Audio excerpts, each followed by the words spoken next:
შვიდი პროდასავლური ოპოზიციური პარტია საერთო განცხადებით ეხმიანება ოპოზიციის 8 ლიდერის მიმართ დაწყებულ პოლიტიკური დევნის ახალ ეტაპს. განცხადების მიხედვით პოლიტიკოსების შევიწროება საზოგადოების წინააღმდეგობის გაძლიერების საფუძველი გახდება. ოპოზიციას მიაჩნია, რომ ივანიშვილის რეჟიმი, რომელსაც მათი თქმით ლეგიტიმაცია არ გააჩნია, სიცრუესა და რეპრესიებს ედგას. ტექსტში ვკითხულობთ, რომ ოპოზიცია ქართველი ხალხისთვის ძალაუფლების დასაბრუნებლად ბრძოლას განაგრძობს.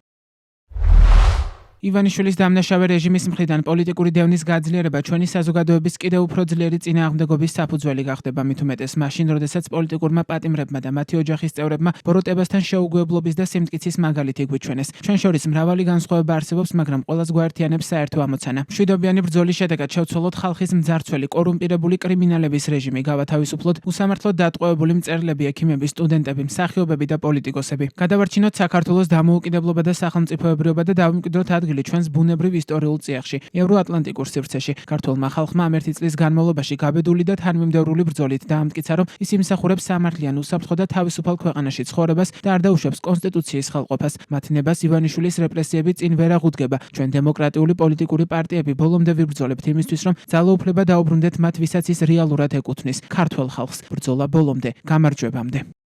ოპოზიციის ლიდერების მიმართ ახალი სისხლის სამართლის საქმეების აღძვრასთან დაკავშირებით დღეს პირველი კომენტარები გაკეთდა ბიძინა ივანიშვილის პარტიაში. ქართული ოცნების პარლამენტის თავმჯდომარე შალვა პაპუაშვილის თქმით, თუ ოპოზიციას პრეტენზია ექნება, შეუძლიათ სტრასბურგს მიმართონ. პაპუაშვილისვე მტკიცებით, რადგან მათ პროკურატურამ ბრალი წაუყენა, შესაბამისად გონივრული ეჭვის სტანდარტი არსებობს, რომელიც ბრალის წარსადგენად საკმარისია. ადამიანების მიმართ, სადაც დანაშაულის მტკიცებულებები სტანდარტს აკმაყოფილებს პროკურატურა ბრალდების წარდგენით არის, ნახოთ სასამართლოს რამდენად საკმარისი იქნება სასამართლოსთვის განაჩენისთვის, ეს ყველაფერი გამჭვირვალე პროცესი არის, ვინმეს რამე ეჭვი აქვს მიმართოს სტრასბურგის სასამართლოს. ხო მიმართეს, რამდენჯერ მიმართეს. რუსთავიორზე მიმართეს, დამარცხდნენ.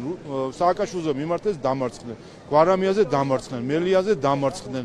ყველაფერზე დამარცხდნენ საერთოდ ისინი და მათი აქ მყოფი მხარდამჭერი ელჩები და უცხოელი დავალების მიმცემ. ყველა დამარცხა. აქაც რამე პრეტენზია ექნებათ, არ მოეწონებათ მართლმსაჯულების გადაწყვეტილება, როცა იქნება მიმართონ სტრასბურგს და იქაცო დამარცხდებიან, მერე მაინც მოიხადონ ბოდიში. ოპოზიციის მიერ დღეს გავრცელებულ ერთობლივ განცხადებას ხელს აწერენ შემდეგი პროდასავლური პარტიები: ახალი გირჩი მეტი თავისუფლება, დროა ეროვნულ-დემოკრატიული პარტია, ევროპული საქართველო, თავისუფლების მოედანი და ფედერალისტები.